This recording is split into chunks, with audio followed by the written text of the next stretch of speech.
نحمده ونصلي على رسوله الكريم أما بعد أعوذ بالله السميع العليم من الشيطان الرجيم بسم الله الرحمن الرحيم وإذا جاءهم أمر من الأمن أو الخوف أضاعوا به ولو ردوه إلى الرسول وإلى أولي الأمر منهم لعلمه الذين يستنبطونه منهم ولولا فضل الله عليكم ورحمته لاتبعتم الشيطان إلا قليلا فقاتل في سبيل الله لا تكلف إلا نفسك وحرض المؤمنين عسى الله أن يكف بأس الذين كفروا والله أشد بأسا وأشد تنكيلا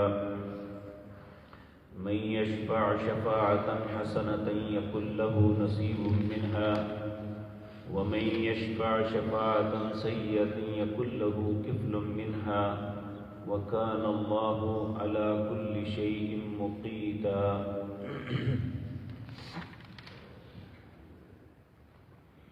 حضرات محترم، جہاد اور قتال کے متعلق اللہ رب العزت اہل ایمان کو آداب بتا رہے ہیں، اور اس کے درمیان گزشتہ مجلس میں عرض کیا کہ اللہ نے ایک دعوت فکر دی کہ افلا یتدبرون القرآن، تم قرآن میں تدبر کیوں نہیں کرتے؟ وَلَوْ كَانَ مِنْ عِنْدِ غَيْرِ اللَّهِ لَوَجَدُوا فِيهِ اخْتِلَافًا كَثِيرًا، اگر یہ اللہ کے علاوہ کسی اور نے قرآن بنایا ہوتا تو تم دیکھتے اس میں بہت سے اختلافات ہوتے ہیں، اور یہ ایک حقیقت ہے کہ دنیا کا کوئی بھی رائٹر مصنف جو ہے وہ اپنی کتاب لکھتا ہے تو پھر وہ دعوت دیتا ہے کہ میری کتاب کے اندر کوئی نقص ہے تو بتاؤ، تو لوگ عمومی طور پہ بہت سے نقائص بیان کرتے ہیں کہ یہاں آپ کی فلاں بات کا فلاں بات سے تضاد ہے، پھر وہ اگلے ایڈیشن میں لکھتے ہیں کہ وہ باتیں جو ہم سے غلطی سے ہو گئی ہم نے ان کی تصحیح کر دی ہے. لیکن اللہ رب العزت نے بھی اس اپنی کلام کے متعلق کہا تھا کہ ذالک الکتاب لا ریب فیہ، یہ کتاب ایسی ہے جس میں کوئی شک نہیں، جس کو شک ہے وہ نکال کے دکھا دے. آج تک دنیا کا کوئی بھی انسان اس میں کوئی نقص نکال کے نہیں دکھا سکا.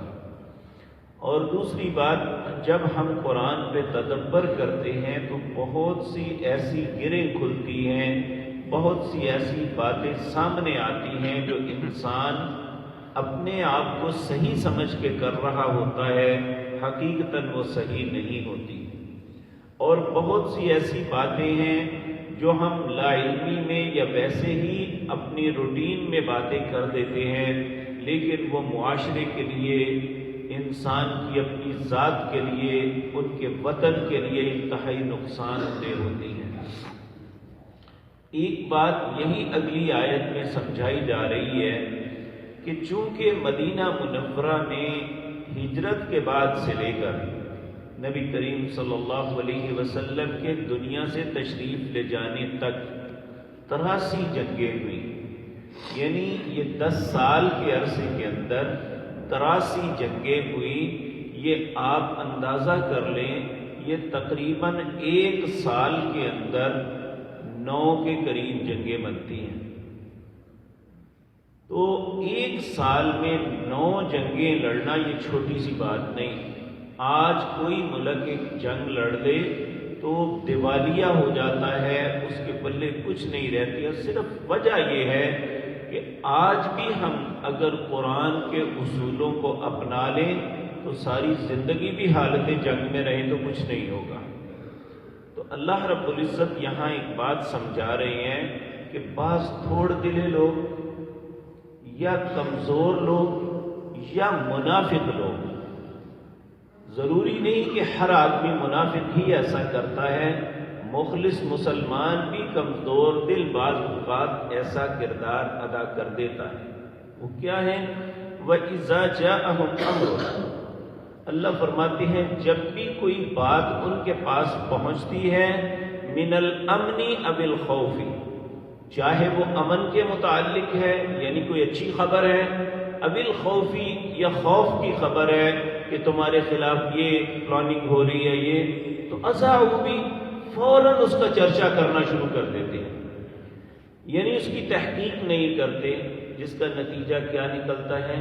پراپوگنڈا قوموں کے مورال کو برباد کر دیتا ہے۔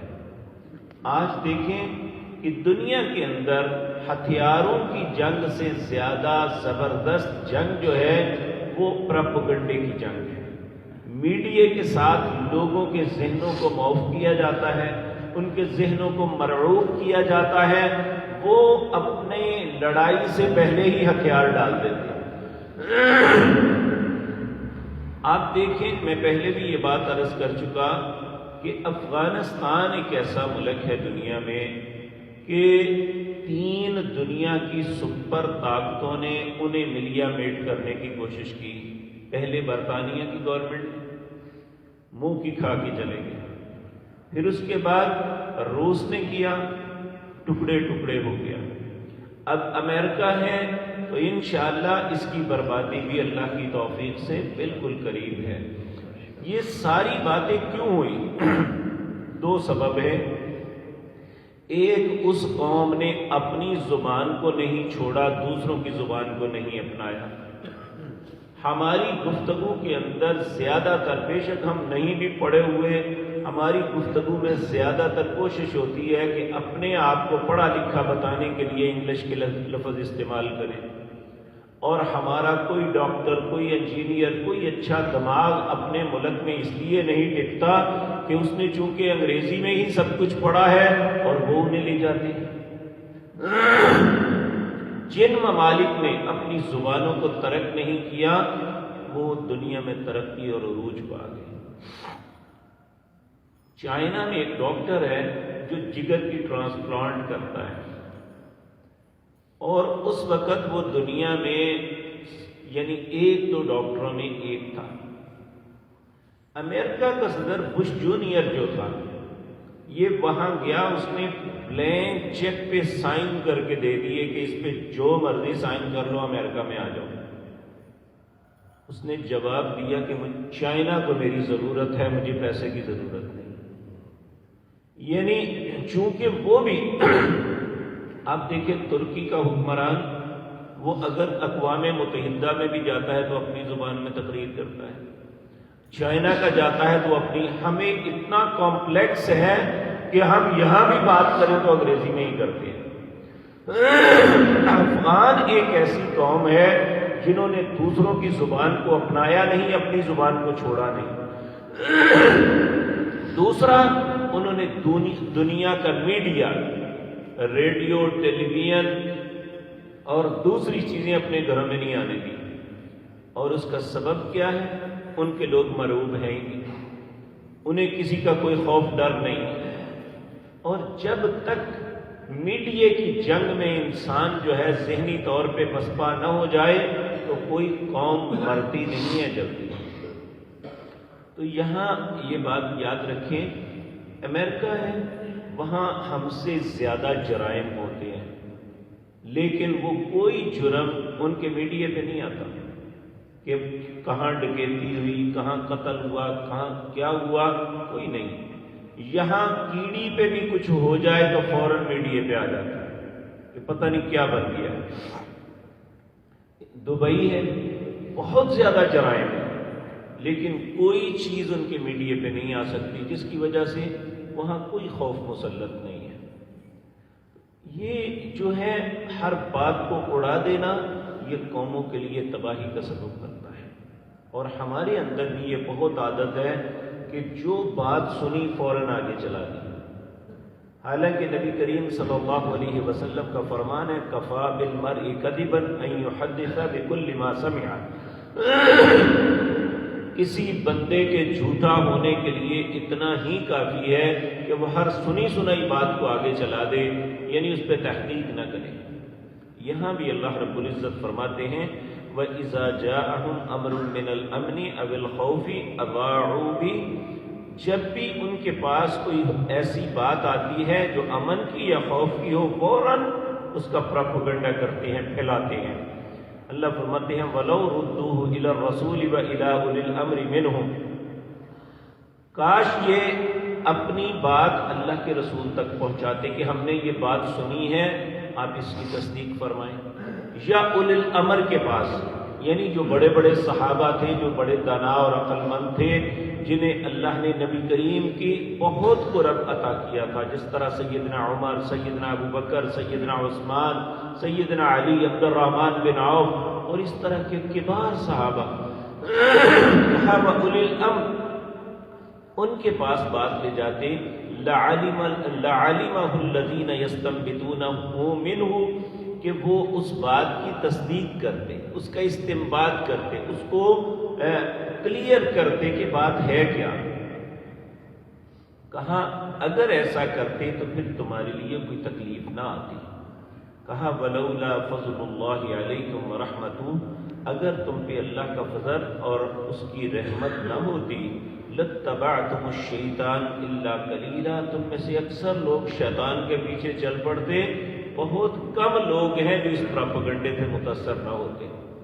تو یہ نبی کریم کے زمانے میں کہا جا رہا ہے، تو آج تو اللہ معاف فرمائے ہم سب ایک شیطان کی اتباع، یعنی جو یورپ ہے، جو امریکہ ہے اور یہ ممالک جو پروپیگنڈا کرتے ہیں، ہم اس کا شکار ہو کے سمجھ لیتے ہیں کہ ایسا ہی ہوگا، دنیا میں ان کا کوئی مقابلہ نہیں، حالانکہ دنیا میں طاقت صرف اللہ کی ہے، وگرنہ علم کے اعتبار سے، قوت و طاقت کے اعتبار سے، وَفَوْقَ كُلِّ ذِي عِلْمٍ عَلِيمٍ، اللہ نے ہر علم والے کے اوپر بھی ایک رکھا ہوا ہے۔ موسیٰ علیہ السلام سے پوچھا گیا نا، موسیٰ دنیا میں سب سے بڑا عالم کون؟ انہوں نے کہا میں، تو اللہ نے خضر کو بھیج کے انہیں بتا دیا کہ نہیں، تجھ سے زیادہ بھی خیر ہے۔ بہت سی چیزیں ایک انسان کو نہیں پتا ہوتا، دوسرے انسان کو پتا ہوتی ہے، تو اس لیے ہر بندہ علم کے اعتبار سے بھی ایک سے ایک برتر ہوتا ہے، اور اسی طرح قوت و طاقت کے اعتبار سے بھی آج یہ ایک ڈول ہے، جس طرح آپ نے پہلے کنویں میں دیکھا ہوگا کہ وہ ڈول اس طرح چلتے تھے، کوئی نیچے جا رہا ہے، کوئی اوپر بھر کے آ رہا ہے۔ تو یہ نبی صلی اللہ علیہ وسلم نے فرمایا یہ جنگ بھی ایک ڈول ہے، کبھی وہ نیچے کبھی اوپر، کبھی یہ انہیں مار پڑ رہی ہے، کبھی انہیں مار پڑ رہی ہے۔ یہ باتیں ہوتی ہیں، ان پہ گھبرانا نہیں چاہیے۔ تو نبی اللہ رب العزت فرماتے ہیں فقاتل فی، ان پروپیگنڈوں سے متاثر نہیں ہونا، فقاتل فی سبیل اللہ، اے نبی آپ کا رب آپ کو فرما رہا ہے کہ اللہ کے راستے میں قتال کرتے رہو، بس پروپیگنڈے سے متاثر نہیں ہونا۔ لا تکلف نفس الا لا تکلف الا نفسک، اے نبی تمہیں جو پہنچے گی وہی بات جو تمہارے بس میں ہے، یعنی جو بات تمہاری وجہ سے ہوگی وہی تمہیں پہنچے گی، دوسرے کی مصیبت نہیں پہنچ سکتی۔ وحرض المؤمنین، ایمان والوں کو ابھاریے، انہیں ترغیب دیجئے جہاد کی۔ عسى اللہ ان یکف عن قریب، اللہ ان کو روک لے گا، بأس الذین کفروا، جو کافر تم سے لڑیں اللہ ان کو روک لے گا۔ جنگ احزاب جب ہوئی نا تو کافر واپس چلے گئے، تو نبی صلی اللہ علیہ وسلم نے فرمایا آج کے بعد یہ نہیں، ہم ہی ان کی طرف جائیں گے۔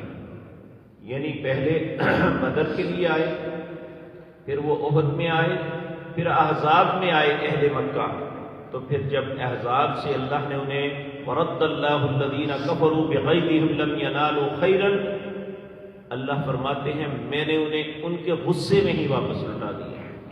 آندیاں چلی، ان کے سارے خیمے شیمے اکھڑ گئے، ان کے تنابیں دیگیں الٹ گئی اور وہ بھاگنے میں مجبور ہو گئے۔ اور عجیب بات یہ ہے کہ یہ ساری آندیاں سب کچھ جو بھی تھا ان کا تھا، مسلمانوں کے لشکر میں کچھ بھی نہیں تھا۔ اب ایک آدمی سوچ سکتا ہے کہ یہ کیسے ممکن ہے کہ آندھی ہے، شدید سردی ہے، سارا کچھ ہے، لیکن ان کے لشکروں میں اور ان میں نہیں ہے۔ عقل کہتی ہے نا نہیں. آپ کے گھروں میں مائکرو ویو اوون ہے، آپ اس میں ایک برتن میں سالن رکھتے ہیں یا کوئی چیز گرم کرنے کے لیے، اور وہ جو اس کی ریزیں ہیں صرف سالن کو گرم کرتی ہیں، برتن کو نہیں کرتی.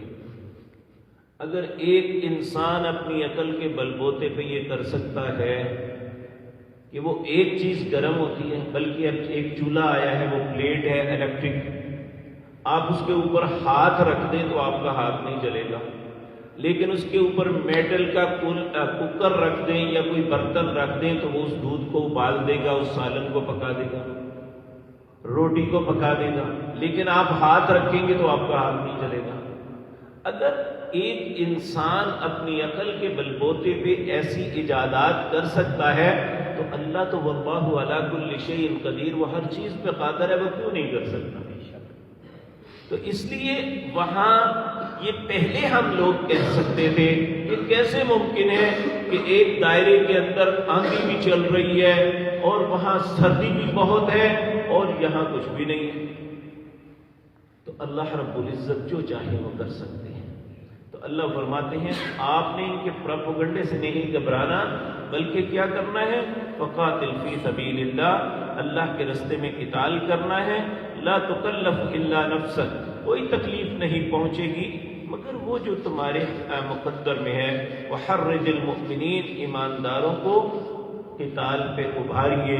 صلی اللہ ان یکف باس الذین کفروا، ان قریب اللہ رب العزت ان کے ہاتھوں کو روک دے گا جو کافر ہے. واللہ اشد بأسا واشد تنکیلا، اللہ سے سخت لڑائی کرنے والا کوئی نہیں اور اللہ سے بہتر ان معاملات کو نبھانے والا کوئی نہیں. پھر اس کے بعد اللہ فرماتے ہیں، یہ بات بڑی اہم ہے میرے اور آپ کے لیے. اللہ فرماتے ہیں من یشفع شفاعتا حسنۃ یکن لہ نصیب منہا، جو صرف کسی اچھے کام کی سفارش کر دے. کیا نہیں اس نے اچھا کام، کوئی بندہ اچھائی کرنا چاہتا ہے، اس نے اس کی سفارش کر دی کہ بھائی اس کا کام کر دو، تو اسے اتنا ہی اجر مل جائے گا جتنا وہ کرنے والا ہے. مثال کے طور پہ آپ کے پاس ایک شخص آتا ہے، وہ اپنی مجبوری کا ظاہر کرتا ہے کہ میں مجبور بے بس ہوں، آپ کے پاس استطاعت نہیں ہے. آپ صاحب استطاعت کسی انسان کو کہہ دیتے ہیں کہ بھائی اس کی کچھ خدمت کر دو، یہ غریب آدمی ہے، مجبور ہے، تو وہ اپنے مال میں سے خرچ کر کے جو دے گا اور اسے جو اجر ملے گا وہ سفارش کرنے والے کو بھی اتنا اجر مل جائے گا. اسی طرح میرے عزیز بھائیوں کہ آپ ایک آدمی نماز نہیں پڑھتا، آپ اسے سفارش کرتے ہیں بھائی نماز پڑھ لو، وہ آپ کے کہنے پہ نماز کے لیے آ جاتا ہے، تو اسے نماز پڑھنے کا جو اجر ملے گا اتنا ہی اجر آپ کو بھی مل جائے گا کہ آپ کی وجہ سے وہ نماز کے لیے آیا ہے. تو اس لیے یہ بات یاد رکھیں کہ جو بھی اچھائی کی، نیکی کی سفارش کرتا ہے، من یشفع شفاعتا حسنۃ یکن لہ کفل منہا، اسے اتنا ہی بدلہ ملے گا. اس لیے اگر انسان خود نہیں کر سکتا تو اسے چاہیے کہ وہ دوسروں کو ترغیب دے. لیکن یہ مطلب نہیں ہے کہ خود کر سکتا ہے وہ پھر بھی نہ کرے، ایسا نہیں ہے. نبی کریم صلی اللہ علیہ وسلم نے فرمایا کہ بعض لوگ خصوصاً علماء قراء میں ان کے اپنے عمل اتنے نہیں ہوں گے، یعنی ان کی پڑھنے پڑھانے کی مصروفیت کی وجہ سے وہ زیادہ ذکر اذکار نہیں کر سکے اور کچھ نہیں کر سکے. جب قیامت کے دن آئیں گے تو بہت پریشان ہوں گے کہ ہمارے پاس تو کچھ نہیں ہے، ہمارا توشہ تو اتنا زیادہ نہیں ہے. تو اچانک دیکھیں گے چاروں طرف سے جس طرح ساون بادوں کے بادل آتے ہیں اس طرح اعمال آئیں گے، ان کے چاروں طرف انہیں گھیر لیں گے. تو وہ حیران و پریشان ہو کے کہیں گے یہ کس کے عمل ہیں اتنے زیادہ؟ تو انہیں بتایا جائے گا یہ تمہارے ہیں. وہ حیران ہوگا میں نے کیے تو نہیں. کہا تمہارے کہنے کی وجہ سے جو لوگ نیکی پہ لگے اور نیک عمل کرتے رہے اتنا ہی اجر تمہیں بھی اس کا مل رہا ہے. تو اس لیے اچھائی کی بات لوگوں میں پھیلانی چاہیے، برائی کی بات نہیں پھیلانی چاہیے. اگلے لفظ دیکھیں، وَمَن يَشْفَعْ شَفَاعَةً سَيِّئَةً يَكُن لَّهُ كِفْلٌ مِّنْهَا، جو برائی پھیلاتا ہے جتنا برائی کرنے والے کو گناہ ملتا ہے اتنا ہی اس کے پھیلانے والے کو ملتا ہے۔ اب ایک آدمی مسجد بناتا ہے، اس مسجد کے اندر لوگ نمازیں پڑھتے ہیں، ان کا اجر اسے ملے گا۔ ایک بندہ سینما بناتا ہے اور اس میں جتنے لوگ ان غلاظتوں کو دیکھیں گے ان سب کا وبال اس پہ بھی پڑے گا۔